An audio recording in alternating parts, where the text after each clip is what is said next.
What's going on, Laker fans? It's your boy Warr back at it with another video, and today is the big day. Today, free agency has officially commenced. Let me start off with something very simple and very easy to recognize. If we don't get Kawhi, shut it down.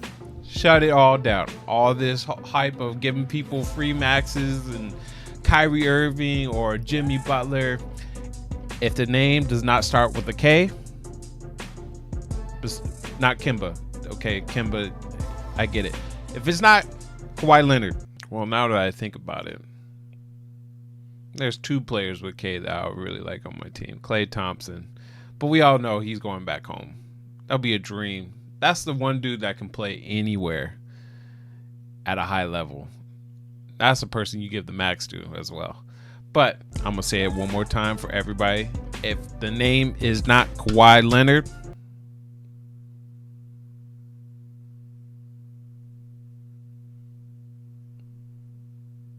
shut it down. Okay? All right? That's all I got to say. Then probably the next question you're asking is, so what should the Lakers do if they don't get Kawhi Leonard? If the Lakers don't get Kawhi Leonard, okay? All the reports are saying, otherwise.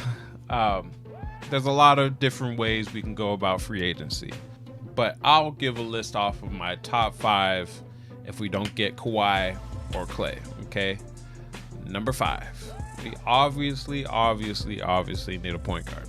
But since we have LeBron, he is primarily our point guard, our main ball handler, I should say. So obviously, we're going to need someone to be a secondary guard for LeBron.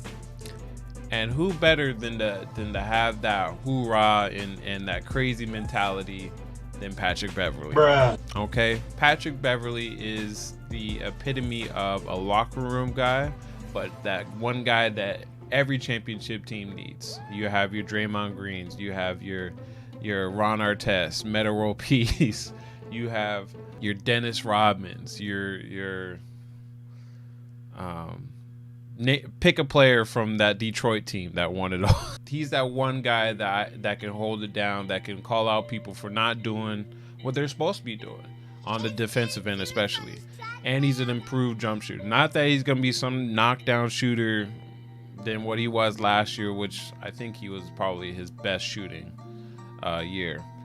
But that's somebody that can get the locker room together if we start having a losing streak or whatever the case may be. I like Patrick Beverley being a starter for us. I noticed I went from 5 to 2. Okay, I'm going 5, 4, 3, 2, 1. In my head, for some reason, I was like 1, 2, 3, 4, 5. So I apologize. I'm an idiot. I don't have a lot of credentials. It shows in this video. Bear with me. I'm going 5, 4, 3, 2, 1. It's really no specific order, okay? All right, just watch the video. Yeah. Number 2 priority. Obviously, we lacked shooting last year. I think it was very well documented. And there's no other way to put it. We need shooting. We need wings that can actually shoot the ball and can actually cash it. Okay. Or actually, we just need people that can shoot in general. All right. Because we didn't find our shooting stroke towards the end of the season, and by then we were already out of playoffs, so it didn't matter. Now it's easy to point out a couple of shooters that are in free agency. Terrence Ross has been a name that's been lingering around. Amon Shumpert had one of his best shooting seasons last year, especially when he was playing with Sacramento. But another name that not too many people are talking about is somebody like JJ Redick. Now I get it. JJ is comfortable out in the East Coast because he's close to his family. As a matter of fact, playing with the Sixers made him I think an hour away from his family. So that came in really in a lot of his decision to go to Philly. But I would like to see the Lakers attempt to go after him. He's a guy that's tries his best on defense. There are times where, you know, he's just an inconsistent shooter. Ask a lot of Sixers fans.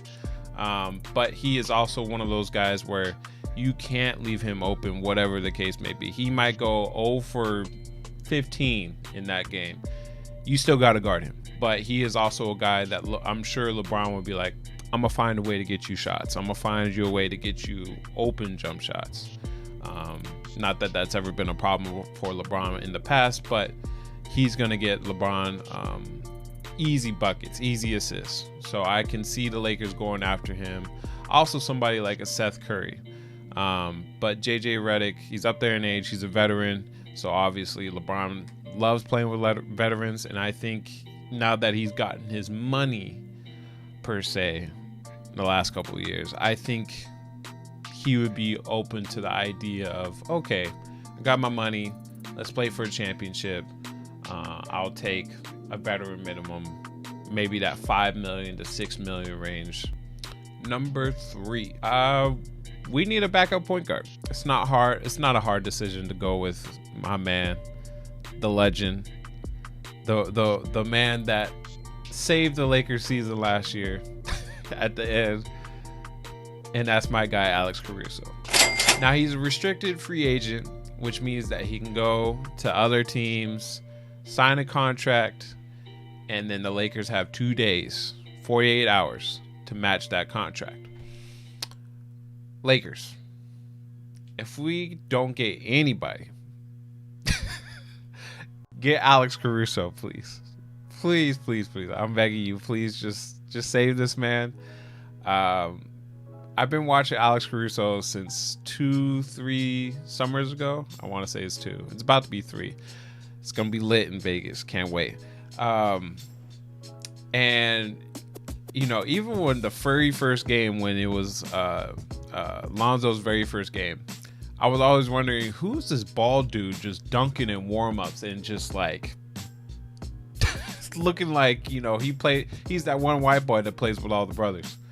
And sure enough, I watched his game. I watched some of his G League games, and this man is one of those point guards where he's going to be a very good backup. You know, I'm not going to go crazy and join the train where he is the starter of the NBA, but Alex Caruso is a solid backup player for any team. He could bring the ball up. He's capable of being a very, I would say, a solid shooter. He plays hard-nosed defense.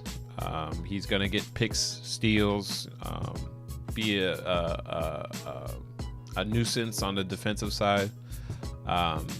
He's a coach's player, and that's someone you need on your team. Someone that can be on the sidelines helping the starters out with call outs and calling out screens, so on and so forth. He does everything that you want as a point guard, as a player coach. So Lakers, please resign him.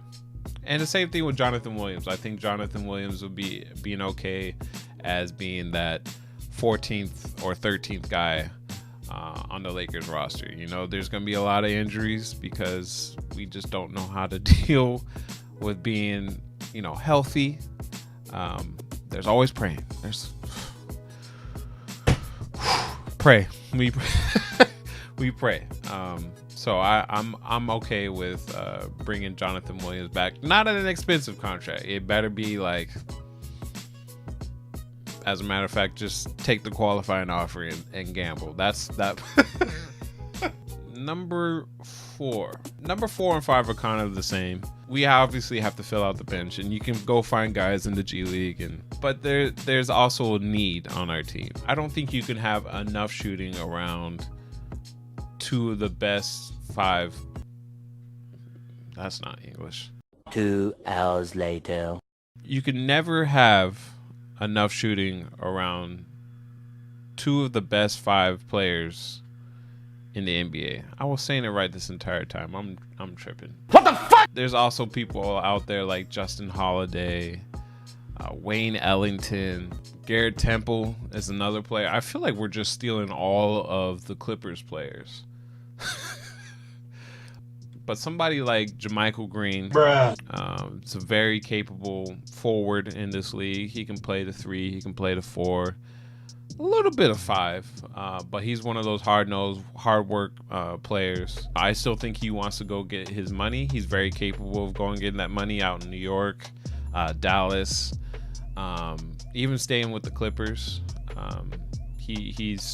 I think he can go chase that money, but if he wants to chase a ring, by all means, my man, we can give you $5 million, $6 million, $7 million, probably a little bit more, just depending on the cap space and where we're at that point. But like I said, very capable of getting money, but also very capable to play with, you know, one of the best to do it ever, Mr. LeBron James. At number 5, last but not least, of course, we need a wing. We need some time for LeBron James to rest and sit down. There's a few names. You know, obviously we could bring back somebody like Reggie Bullock. Not that Reggie is going to be doing anything, you know, with the bringing up the ball. I hope not, because that man's dribbling is, it's not there. It's not there. There's also somebody like Jamal Crawford.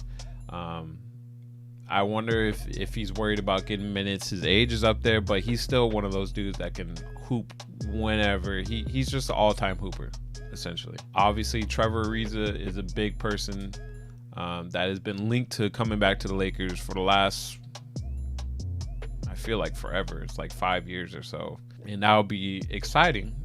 But again, he's not anything remotely close to LeBron, and I wonder if he's okay with coming off the bench again. He hasn't done that since New Orleans last time I checked. I look at 2 players primarily to come back. Obviously, Trevor Ariza would be great, but another person that I feel like nobody's getting any credit is Wesley Matthews. Wesley Matthews had finished off a pretty decent tenure over at Indiana, but he's another older veteran guy, 32. He did make his money playing with Dallas, and of course all around the league, Portland, Utah. He's a veteran that made his money, like I said, and he's, you know, I think he should have the mentality of, I want to start winning. He's a very good 3-point shooter. Is a capable defender. I say that about all these people, but in reality, let's be real. He's an okay defender. Back in his heyday, his rookie year especially, that's what he was more known for, is he's going to shut down or try and shut down people like Kobe or all other wings. And he's made his money being that 3-and-D guy. I could see him coming in as like the 10th man in the rotation, maybe 9th man or something like that. But I could see him coming in as a late addition, somewhere towards the end of July, signing on the Lakers. Same thing with Trevor Ariza. I still see him, you know, viewing all of his options out in free agency and then deciding, you know what, I want a title. Let me go back to where I won my one and only title and call it a career. Those are my 5 guys that I would want the Lakers to go after. If we don't get somebody like Clay or Kawhi, don't send all the money.